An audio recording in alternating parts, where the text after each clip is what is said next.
Bene data bakundwa b'umwami Yesu Kristo, mwese abakurikira izi nyigisho tubahaye ikaze mu biganiro bya Saveur Divine. Ibi biganiro mu bitegurirwa n'abavugabutumwa bwiza batandukanye, akaba ari umuhamagaro ugendera ku ijambo ry'Imana byanditse mu gitabo cy'ubutumwa bwiza uko bwanditswe na Matayo ibice 24 umurongo wa 14. Kandi ubutumwa bwiza bw'ubwami buzigishwa mu isi yose ngo bube ubuhamya bwo guhamiriza amahanga yose, nibwo imperuka izaherako ize. Ibi biganiro mubikurikira ku channel ya YouTube yitwa Saveur Divine. Tubifurije kugubwa neza. Imana Data ari nayo So ibaha umugisha.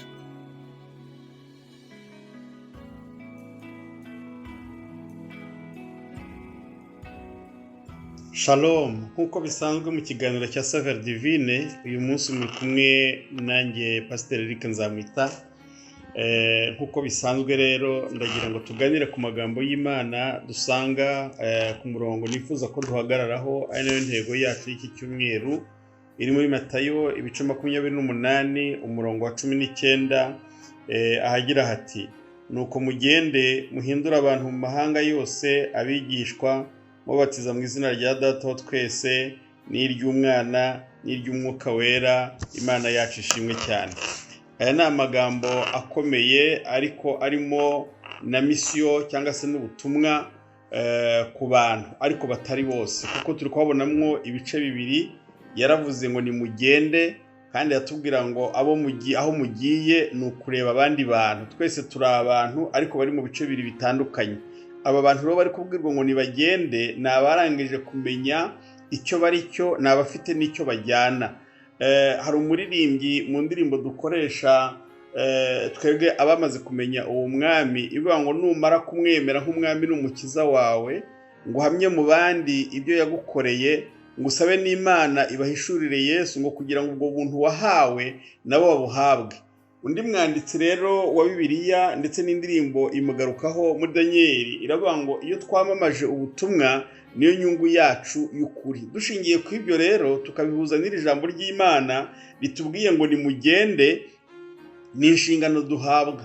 Twebwe abamaze kumenya tugomba kugenda, tugomba kubigira ubwiru, tugomba kubishyira bari batarabimenya.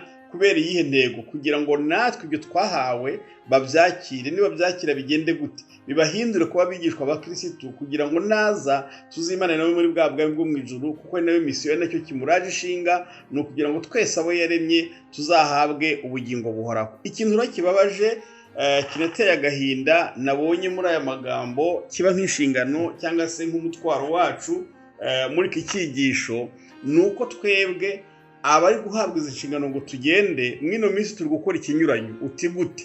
Yesu yaravuze ngo nimugende, are to go.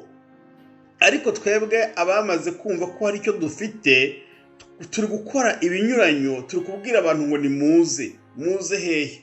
Twebwe igihe babwira ko ndi umupasiteri, turi kubwira abantu nibaze mu nsengero zacu. Abaza mu nsengero ni bande?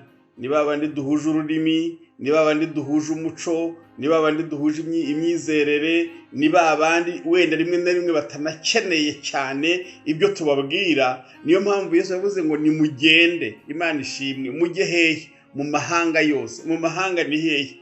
Iyo twumvishije ijambo amahanga, reka tuvuge aha turi igende mu gihugu cy'Uburayi, abantu batwita abanyamahanga. Kubera iki? Ntabwo turi bakavukire muri iki gihugu cy'Ububirigi turimo. Impamvu rero batatwita bene gihugu nuko ntiduhuje uruhu, nubwo tuvuga indimi zabo ariko nizo twize mu mashuri, ariko ntiduhuje imico, ntiduhuje uruhu. Hari ibintu byinshi tudahuje n'imigenzo n'ibiki byose. Kuri bo rero twitwa abanyamahanga, ariko natwe baje iwacu tubita abanyamahanga. Yesu yaravuze ngo nimugende, kuko abo ngabo ntibazadusanga aho turi, ahubwo avuga ngo nitugende tubasange. Nubwo mfatiye urugero ku bijyanye wenda na geography y'isi, ku kuri twe abanyamwuka Yesu yashatse kutwoherezaho ni bande? Ni abanyamahanga mu buryo bw'imyizerere, ni abanyamahanga bataramenya ibya Kristo. Abo ngabo mu buryo bw'umwuka, mu mvugo y'umwuka, bafatwa nk'abanyamahanga kuko baracyari iyo ngiyo. Natwe rero bikatuvuga ngo mwikwizingira aho hantu mwako kazitiro k'abamenye ibyo, ahubwo nimusohokemo muve muri iyo komforo, mugende ibyo mwamenye mubibwire bariya bantu batarabimenya. Bene ndagira ngo mbabwire ngo hari abantu bamaze guhishukirwa ibi bintu, bararwa ishinga no kugira ngo bazane abandi bantu kuri Yesu, kandi bakabikoresha imbaraga nyinshi. Maze iminsi nsoma amakuru y'umugabo bita Anderson, ibi bintu byamuraje ishinga amaze kumenya uburyohe n'icyo azabona nyuma mu mubiri no kuba yarakiriye Yesu. Aravuga ngo hari abantu mu bihugu bindi bitari byo mvukamo bataramenya Yesu, ajya muri ya bihugu bya Aziya, ariko amaze kumenya ko bazamwicara, agenda afata Bibiliya araziplastifiya, akajya azishyira mu nyanja, bajya kuroba amafi bakaroba za Bibiliya ariko bakazisoma. Undi akagenda abona ubundi buryo yakoresheje, akagenda agafata za Bibiliya akazishyira mu mizigo yagiye kurangura mu bicuruzwa, yagera muri icyo gihugu cy'abantu batamwemera kuvuga Yesu, akareba uburyo kiyeranja zigatakara rwo kugira ngo nibura naho hagira umuntu umwe cyangwa babiri bazafata icyo gitabo kirimo ibyo bintu by'ubutumwa bwiza, bazagisome bizere. Ngiye kure wenda kubera kuko nkoresheje geography y'isi, nari mvuze ku mahanga, ariko biratubwira ngo ntuzanahere kure cyane.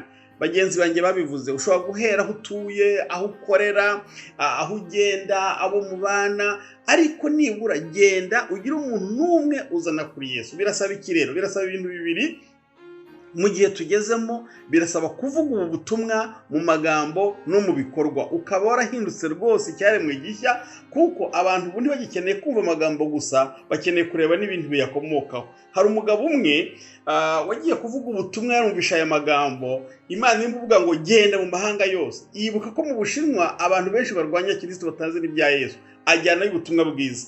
Igihe yateguye igiterane ari kubwiriza, yari umupasiteri mu iduka rikomeye cyane, hasohokamo umugabo w'umucuruzi w'umukire. Aramubwira ati, wa mugabo we, ndabibona wavunitse, westaye imizindaro, westaye ibintu ibikoresho byinshi, wavunitse, ariko ahantu muri iki kibuga urimo uvugira ubutumwa bwiza, havuye abantu benshi bavuga nk'ibi bintu uri kuvuga, ariko nta Mushinwa wahindutse. Ati rero reka kugira inama, kubera ko nabonye ufite courage.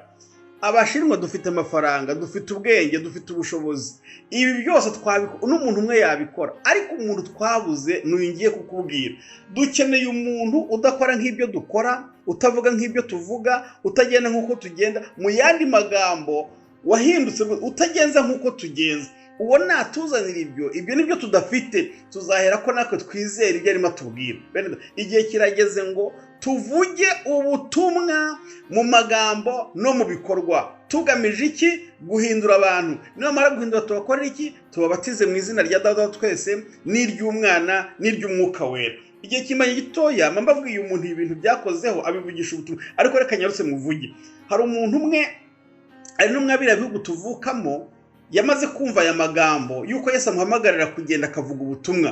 Umunsi umwe ari kugenda abwiriza ubutumwa mu muhanda, muri abantu bagenda bavuga ubutumwa mu muhanda, aza kugera ahantu, ava mu muhanda ajya muri jardin cyangwa se ahantu mu busitani, ahantu umugabo w'umukire yarimo atemberana n'abana be.